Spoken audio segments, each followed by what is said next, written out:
Life Audio.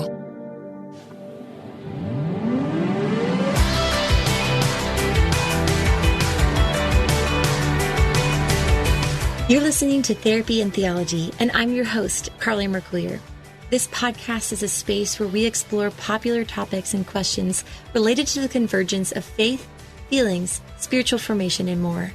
My prayer is that through these conversations, we will grow in our awareness of who we are as beloved children of God, learn to acknowledge our needs and emotions with curiosity and compassion, and rediscover the purpose and power of our unique stories through the lens of the gospel.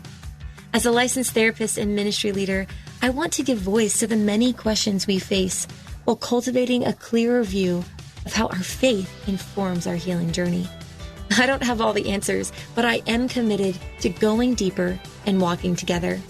So whether you've been to therapy or know exactly what you believe when it comes to theology, I want to invite you to join this journey as we fearlessly name the complexities of our present reality and press into the hope of the gospel story.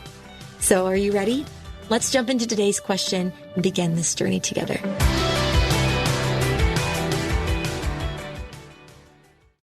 I'm Monica Schmelter, and on the Bridges podcast, we offer you hope for the journey. Whether you are in a season of waiting, navigating a busy career and family, or working through disappointment, the Bridges podcast provides truth and grace for everyday life. The podcast is Bridges with Monica Schmelter, and you can listen and subscribe at lifeaudio.com. Stress, anxiety, and diet play a major role when it comes to the health of your heart. And what you don't know when it comes to the condition of your heart can be costly in the long term. That's why I've partnered with Dr. Puma and Soaring Medical to make sure we as a community are taking our heart health seriously so that we can live longer. To put my mind at ease, I recently had the Soaring Heart Scan. It was quick, easy, affordable, and I got my results right away, and they take insurance. Dr. Puma and his team took their time to educate on how important it is, especially for Black men, to take preventative steps to get checked out early so that we can live longer.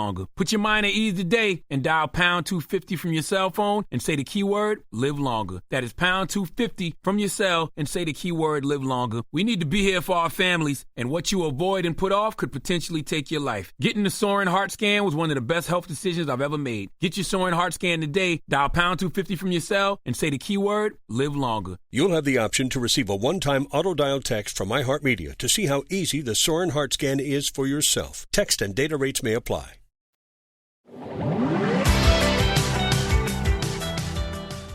Hello and welcome back to Therapy and Theology. Today we're going to be talking about something that I am very passionate about, which is trauma-informed faith. And I'm so excited to be sharing this time with Charles Kiser.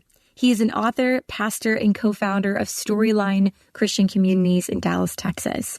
He holds a doctorate of ministry and contextual theology from Northern Seminary and recently published his first book, co-authored with Elaine Heath, entitled Trauma-informed Evangelism, Cultivating Communities of Wounded Healers. Charles is passionate about helping to heal religious trauma and also helping to form new trauma-informed healing communities of faith. So welcome to the show, Charles. I'm so honored to have you with me today. And I'd love for us to start by just having you share a little bit more about your journey and how you came to this work of religious trauma recovery and trauma-informed faith communities. Well, thanks for having me. I'm really grateful to be here. My journey recently started when I joined a board gaming group that met on Sunday nights in a local bar in my neighborhood. And I didn't know at the time that would lead me into the world of religious trauma recovery and trauma-informed faith and all these things we're going to talk about. But over the course of several years, we became a part of this board gaming community, and were invited into the homes of others and invited others into our own homes, and just became this big extended family kind of a community. Went to weddings and took care of kids, the things that you do when you're in a really vibrant, wonderful community. And doing this kind of, for me, we just moved to a new neighborhood, and we were just wanting to show up in the neighborhood and love our neighbors, just to see what God was up to. And these beautiful relationships and connections kind of came out of this this board gaming group that we connected to. Maybe 3 years into that, I was in my doctoral program and I was learning about sociological research and ethnographic interviewing, learning culture and people. And I thought, I would love to try out some of these emerging skills in this board gaming community. And so I connected to, 8 or 9 or 10 of my friends in this board gaming community, said, hey, can I interview you? I just want to learn about like what makes this community tick, what makes it important and significant. And I didn't have like, I'm a pastor. All my friends know that. They've known me for 3 years at this point. I didn't have like overt spiritual interest per se in the interview. It's just curiosity and culture learning. But because I'm a pastor, I'm a spiritual person. Yeah, I can't help it. That's who I am. I had one question at the very end of the interview schedule, where I was like, is there anything spiritual or transcendent to you about your experience in this board game community? And most of our friends in this community are self-described atheist, agnostic, not religious. And so predictably they said, well, I'm not sure how to answer that question. I don't really have categories for transcendence. But then almost to a person, they continued to say, I'm not sure how to answer that, but can I tell you about some of the terrible things that have happened to me in religion? And it just opened, it was like right below the surface were these experiences of harm. And it opened up the possibility for them to tell some of their stories and some of their experiences. I didn't have language for it at the time, but as I dove in and leaned into what's going on here, and oh my goodness, I need to pay attention to this. What I was encountering were experiences of spiritual abuse and religious trauma. And so that totally shaped the direction of my doctoral research. I wrote my dissertation kind of on spiritual abuse and religious trauma. And interestingly, I think part of my draw to all of that was my own story, because it surfaced for me, I have wounds too. And that's part of my motivation to kind of learn about this so that there's healing for me to do too. Yeah, I think that's such an important aspect of this is like, I sit with clients frequently who are kind of walking through the same process of kind of untangling their own histories from what they kind of know to be true about God, or like, I feel like there is this loving God, and yet my experience sometimes is very different of that, which is impacting my view of God, and how if we're sitting in that, we can't yet but align with it in a broken world, right? Like my story obviously is going to connect in some way if I look back on my own experiences of just other people, other humans being human. Yep. And so that can be tricky. Yes. So this season, the theme for the podcast is embodied. And we've been exploring over the last several weeks the various angles of what embodiment means. And so specifically in this context, embodied faith is something that I'm really looking at and trying to understand. And today we're going to be looking at the barriers to embodied faith via spiritual abuse, religious trauma, that in essence disembody us from ourselves and our relationship with God and others. So I think this topic is so important because it speaks to the lived experience, like we were just saying, of so many of all of us, I would say, right? At some point in our story, we can maybe align with this experience, and gives voice to what the good news of the gospel can be, and how it's been weaponized to wound if we're not careful and compassionate in our witness and with our words. And so I'd love to begin with diving right into some differential language here for the terms spiritual abuse, moral injury, and religious trauma. This is kind of the overview of what you give in the book. And I think it's brilliant and so helpful for people to kind of identify, like, wait, do I have spiritual abuse? Or what is moral injury, and how does that connect to religious trauma? Okay, so I've got my concepts and lecture ready here. Ready. Teach us. Put my teacher hat on here. Okay. So spiritual abuse, and I'm following others here. Yeah, sure. And, clinical psychologists who would say that spiritual abuse is any abuse or trauma that occurs in the name of religion or the deity of that religion. So the distinctive of this kind of abuse, spiritual abuse, is that it happens in the context of religion, or it's motivated by God. That doesn't mean it has to happen in a church building. It can happen in a religious family system or in relationships that are organized by religion. So it's distinct to the extent that it's motivated by, influenced by, brought about by religious or spiritual kind of context. And what's significant about that, it's not just the distinction, but also the overlap. So spiritual abuse overlaps with every other kind of abuse, whether it's physical or emotional or sexual or psychological. Any kind of abuse that happens in a spiritual context or that is enacted by a spiritual leader is simultaneously spiritual abuse. Spiritual abuse. And that's sometimes a hidden layer. And it's a really tough layer because it's not just this person potentially who's harming me, but it's also God somehow. God is at play in this. And so, it can be doubly harmful because it's multifaceted in that way. So that's spiritual abuse.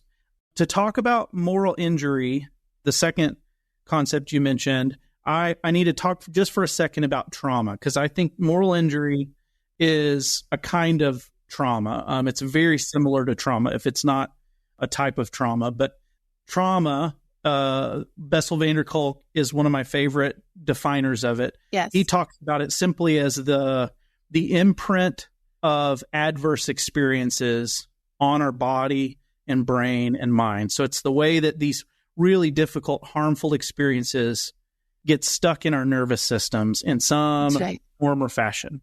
So fight and flight and freeze and fawn and flock, all of those different responses, that's trauma. So moral injury it's kind of a moral trauma. It's the trauma that occurs, the way that the harmful experiences get kind of locked up in our bodies when there is a deep transgression or violation of our moral code.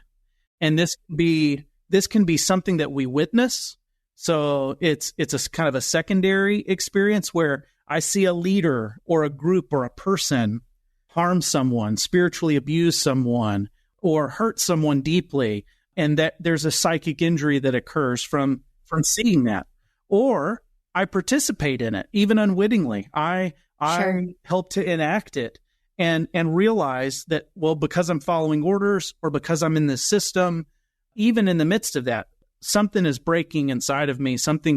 My moral code is deeply violated by doing this or participating in this. And with moral injury, the symptoms, the responses of moral injury are identical to trauma. So it shows up in the same ways. And that's very appropriate for religious trauma, because there's moral injury that occurs because religion is very much wrapped up and connected and embedded with our moral systems, our morality. So that's moral injury. And then religious trauma, to piggyback on that language from Bessel van der Kolk, if trauma is the imprint of these adverse experiences on our minds and bodies and brains, then religious trauma is the imprint of adverse religious experiences like spiritual abuse or moral injury. It's the imprint of those adverse religious experiences on our brains, on our bodies, on our minds. It's the way we carry those harmful experiences with us in our bodies. So to your theme, it both disconnects us from our bodies, and the harm itself is embodied in our bodies. Yeah.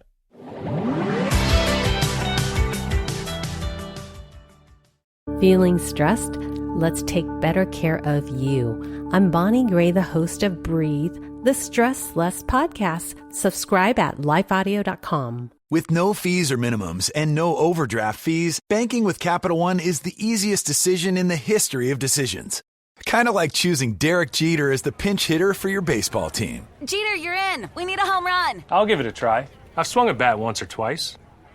That's out of here. Yep, even easier than that. With no fees or minimums and no overdraft fees, is it even a decision? That's banking reimagined. What's in your wallet? Terms apply. See CapitalOne.com/bank for details. Capital One N.A. member FDIC. For sure. I think that's such helpful language, being able to see kind of spiritual abuse and moral injury as being kind of like under the umbrella of potentially religious trauma in some sense, right? Like these are the experiences that we're going to have that kind of lead to maybe the way our body responds to walking into a church or having a religious conversation based on those experiences.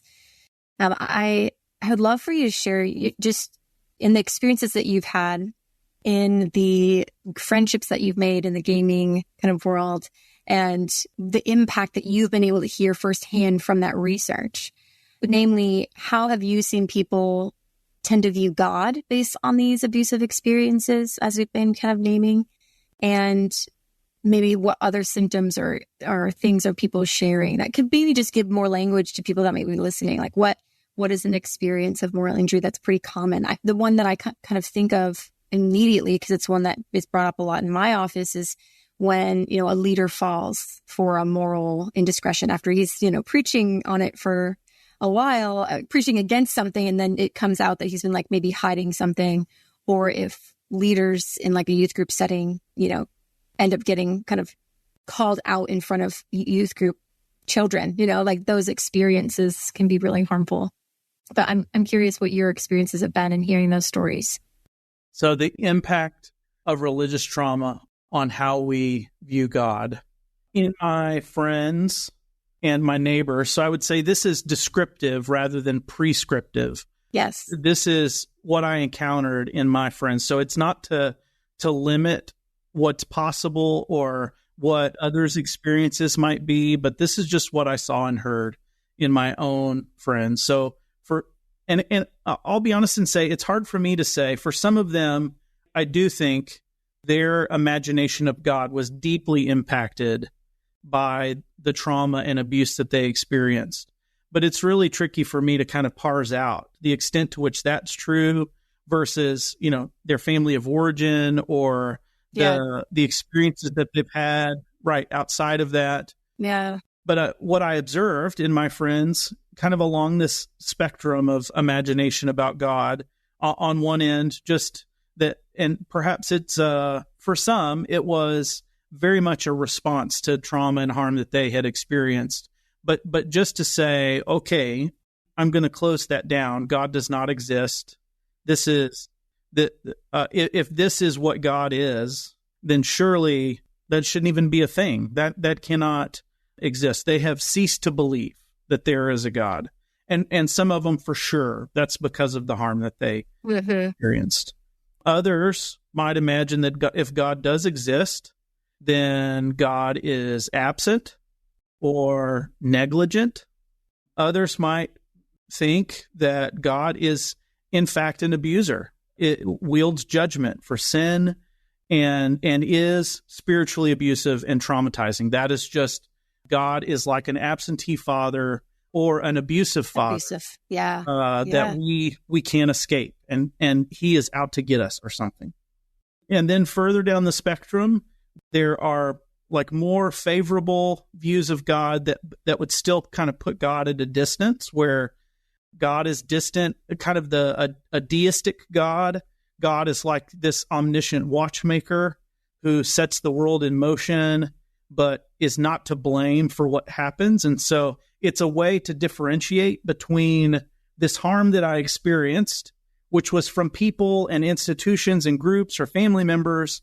But, I think God is probably not concerned about that. He started the world, he got it going, and he's off doing whatever he wants to do wherever else. And so that it's a protective maneuver in some levels, like it buffers them from God. God is unconcerned. He's distant. He's way out there. And then kind of to the end of the spectrum, there's this non-controlling God, as I describe him. This is a God who's closer and more involved and loving than the watchmaker, a God who allows evil to occur.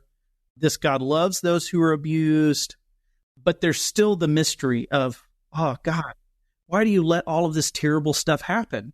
If you are loving, and there's something inscrutable and mysterious about this non-controlling God, because if you're God, I mean, why and how does this stuff happen? So there's some tension still, even in that perception of God. So that's some of what I discovered in my friends' imagination, and how they were navigating their own suffering and how God was at work or not at all in that. Yeah, I see that so much in my own work, and I liken it a lot to attachment experiences. Our attachment figures have a huge impact on our image of God, but I see this as like that we have more than one attachment figure, right? Especially authority figures within church contexts have a large piece to play in that, and so it can really impact our view, our image, as I say it, our image or our attachment with God when we experience these adverse experiences in church or in Christian culture, etc. And so I think that puts so much language around what so many people are experiencing, that question that you asked too of like, oh, why would God allow this to happen? I had a client even recently say, where is God in all of this? And I was like, oh, that's a great question. You know, where is he? Like, how does that feel in your body when you say that? Like, it does create like a lot of questions, which I think for some, and maybe this is something that you could speak to too, of like, what do we do with this, right? Like, where do we go with this? Because I think there isn't a lot of, at least for my friends and clients, there hasn't been a lot of ability to talk openly about these wounds in the church context or even in their Christian circles, you know?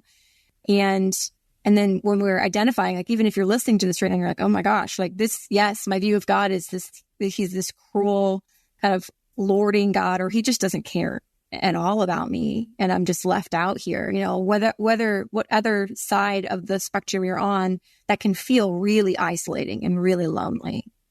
What have you guys done? Maybe this will be kind of a 2-part question, but like, what have you guys done or in your communities to maybe just at least meet the felt needs of those that are sharing this with you? And then I'd love for us to maybe then talk to those that are experiencing that. Like, what does it look like to maybe, what's the beginning of this process of seeing, I like how you use the language of like this new imagination of God, and what that maybe looks like for people that are sitting in this experience themselves. Yes.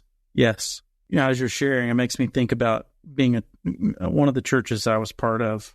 I remember sitting in the back row, and I was an intern in this church, but I was in an adult Bible class, and if you're in some of these religious circles, you might identify with the kind of the climate, like you just can feel if it's safe and acceptable, ask questions, or to wonder, I don't know about that. Like, I know we've been taught that, and we've always said that was true, or that's how we've always understood this. You can tell just by the initial response to any kind of doubt or hesitation if that is welcome or not here. Yeah. And I think that's part of what is so important about cultivating space to talk about God and to explore imagination about God, is that it has to be space that's safe enough to ask questions, to doubt or to disbelieve, and to know that it's going to be a shock-free kind of zone. You know, that there's nothing I can say in this space that will result in my rejection or my ostracization or me being excommunicated. Like that, we are free to say what we're thinking and wondering and believing that we're better for exploring that, and that perhaps God is in the midst of that inquiry that is stirring in our hearts and souls. Yeah. That's very different than just the consent and assent to a set of beliefs. And nope, it's dangerous for us to challenge or to question or to ask. I think it's more dangerous not to.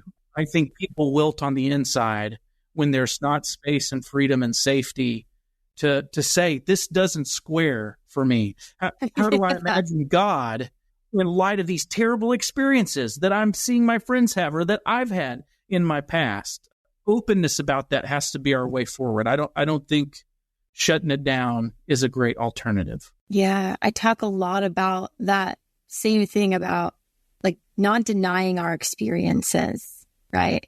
And being able to kind of be in that space where like, I'm not denying my experiences and I'm also holding this like hope and openness at the same time. This coexistence is kind of the language I put around it, where two things can be true at the same time. And that's really tough if you're living in a black and white Christianity, right? It's like, no, it's true or it's not true. Or it's yes or it's no. And oftentimes there's this mystery, but it can be beautiful in the sense of when we get those needs met. I love that you use the term safety. And for those that are listening that are like, yeah, this is me. This is the first step, I think, of like finding and creating safety around like who is a safe person that you can go to and have these conversations. Maybe it's a therapist, maybe it's a friend, but to be able to even upfront be able to say that and be like, hey, like I have some questions and what I don't need is for you to just throw a scripture at me and be like, this is what you should believe. It's easy. It's because of the fall. It's like everyone just throws that suffering is because of the fall.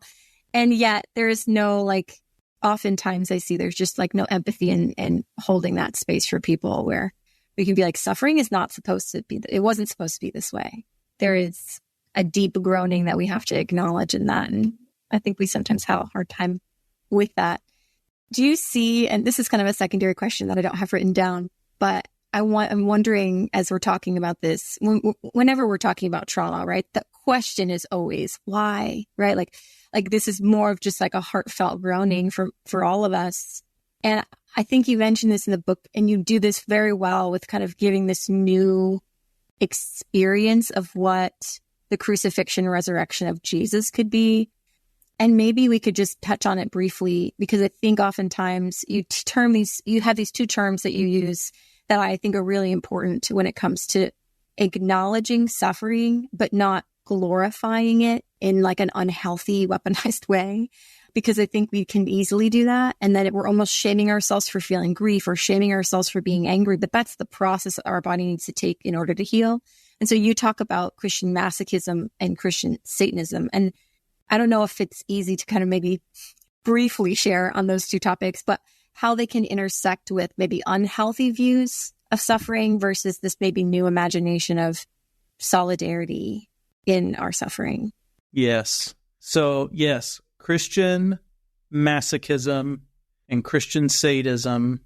I learned those terms from a theologian named Dorothy Soleil, and she uses these terms as a way of describing that in certain ways of thinking about God, we glorify or valorize suffering. We make suffering a noble thing in and of itself that is good and that should be ultimately, even if it's painful, experienced as a good and pleasurable silver lining, kind of thing. So masochism generally, broadly speaking, is receiving pleasure from the experience of pain. Yeah. Sadism is receiving pleasure from being the one to inflict pain. So Christian masochism would be like a way of viewing suffering that is, in Dorothy Soleil's terms, like viewing my suffering that as always good in some form or fashion. It's either a test that we're required to pass, or it is punishment for our sins, or it's refining for the sake of sanctification. It's always one of those three. It's never something other than that. It always has to follow in the this is serving a purpose kind of category. It can never be a tragedy in and of itself. It always has to be redemptive or helpful somehow. Christian sadism would, kind of thinking about God as a good God who communicates and relates with us through causing suffering. God sends all suffering. God is just, and all suffering is punishment for sin. Like these are some of the frameworks and imagination worlds that Christians kind of live in about suffering. Absolutely. And it extends to the crucifixion and resurrection story, that what's happening in the cross, and this is a distortion of what I think is happening in the cross, but like what's happening in the cross is God effectively is punishing, abusing, traumatizing Jesus in the crucifixion and the resurrection. And granted, God is doing that as a means to a good end, supposedly, but that's what it takes. That God has to punish and to cause suffering and to abuse and traumatize. And I think that view of the cross is so deeply problematic because it valorizes suffering and it glorifies God as a traumatizer. For abusing, yeah. Right. Like we just make God the abuser in chief, the cosmic tyrant in the sky. And is that the God of the scriptures? Is that the God of unfailing love and loving kindness? Is that the God of Jesus? And so part of my reimagination and my invitation to reimagination is just to ask and to wonder, what if that's not true? What if God is not the abuser? What if God is in unity with the Spirit and with Jesus and the cross in this experience of abuse and trauma, which is an experience of spiritual abuse? That was what Jesus was on the cross as an act of spiritual abuse. It was instigated in part by religious leaders who were threatened by Jesus. So what if in Jesus, God, the divine community, is experiencing this abuse and trauma rather than perpetrating it? God comes into solidarity. God identifies with all of us who have experienced harm and abuse and pain. God knows what that's like because God experienced that as Father, Son, and Spirit in their own ways in the crucifixion and resurrection. And to the extent that Jesus is raised from the dead, God, Jesus, Spirit are a religious trauma survivor. So they've walked through it. They embody a path of recovery and healing for us. One of my favorite definitions of trauma, and it's funny to say favorite about trauma, but favorite because it's insightful and hopeful to me. Dr. Gabor Mate defines trauma as what happens to us and what we hold inside in the absence of an empathetic witness. Yeah, I love that. Kind of pointing to the degree that like it's a sense of disconnection and isolation and feeling like no one is here to come to my aid or to help me. Really? And our body kicks in all of its survival responses when it doesn't feel like anybody, when we feel abandoned or isolated or powerless. Conversely, Monte would say, so the process of healing and recovery and resilience comes through the presence of an empathetic witness. And what I wonder and what I believe is true is that God, in the person of Jesus, is an empathetic witness to our pain and to the pain of our neighbors and to the pain of the world. And they're just by virtue of God's experience of that and seeing all of us in our own experiences of harm, there is something healing that happens to us when we experience and imagine and envision God in that way as the empathetic witness who comes into solidarity with us in our pain, who sees us and who says, I'm so sorry that happened to you. That should never have happened. That's so beautiful. And such I think for many, a new way of looking and envisioning God, or embodying, I would even say, the presence of God in their own story, right? So good. Thank you so much for listening to this episode of Therapy and Theology. I'm jumping back on here at the end of this episode to give a few resources and words of encouragement. As we talk about religious recovery, there's a lot that can come up. And so I encourage you to get Charles' book, Trauma-informed Evangelism.